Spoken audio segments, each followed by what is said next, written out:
The Lord be with you. And with your spirit. A reading from the Holy Gospel according to John. Jesus said to those Jews who believe in him, "If you remain in my word, you will truly be my disciples, and you will know the truth, and the truth will set you free." They answered him, "We are descendants of Abraham and have never been enslaved to anyone. How can you say you will become free?" Jesus answered them, "Amen, amen, I say to you, everyone who commits sin is a slave of sin. A slave does not remain in a household forever, but a son always remains. So if the Son frees you, then you will truly be free.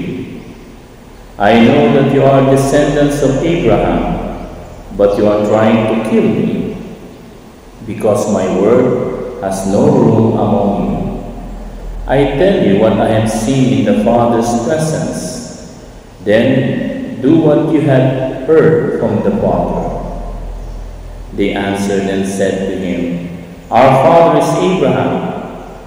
Jesus said to them, "If you were Abraham's children, you would be doing the works of Abraham.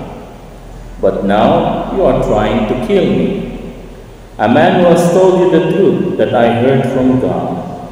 Abraham did not do this. You are doing the works of your father." So they said to him, we were not born of fornication. We have one Father, God." Jesus said to them, "If God were your Father, you would love me, for I came from God and am here.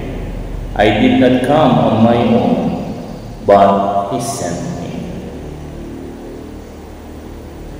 The Gospel of the Lord. Praise you, Lord Jesus Christ. Jesus said to them, "If you were Abraham's children, you would be doing the works of Abraham." Good morning, brothers and sisters. Hayaan niyong tanungin ko kayo. Simple question. Sa dinami-dami, lalo na yung mga babae dito, ng mga parlor kung saan kayo nagpapano ng buhok, bakit isa lang ang inyong pinupuntahan? Diba? Meron kayong ibang special na sa mga may sasakyan, sa dinami-dami ng mga gumagawa ng sasakyan, bakit meron lang kayong isang pinupuntahang mekaniko para sa sasakyan nyo? Diba? Sa dinami-dami din ng mga restaurant, minsan, bakit doon lang kayo sa restaurant na yun nagse-celebrate ng inyong birthday or anniversary? Diba? Dahil kakaiba. Bagamat maraming parlor, maraming mekaniko, maraming mga restaurant, pero hindi pare-pareho ang serbisyo, ang work, ang trabaho. Hindi po ba? Pupunta ka din doon kasi maganda siya magtrabaho kaysa doon sa kabila. No? At the same thing, brothers and sisters, with our God. With us as Christians. We are not known for what only we say, but what work do we do? Ano bang ginagawa natin bilang Kristiyano? Today, di ba? We are celebrating sa ating bansa yung araw ng kagitingan. Or siguro sa English, Day of Bower. Kagitingan. Paano ba malalaman yung kagitingan? Sa salita? Sa dakdak? Hindi. Nakikita ang kagitingan ng isang tao sa gawa. Diba? Kaya nga sabi ni Saint Antonio Padua, huwag niyong kakalimutan, action speaks louder than words. And the Bible said, by their works you shall know them. Di ba? Ito yung itinatanggi o inalis ng mga kapatid nating protestante sa Biblia nila. Kaya nga, nilagay ni Martin Luther yung letter of James sa apocryphal na wala naman siyang karapatan. Bakit? Kasi si St. James, kung nagbabasa kayo ng Bible, anong sabi ni St. James? Faith without works is dead. Diba? Sabi ng mga born again, sabi ng mga ni Martin Luther, only faith.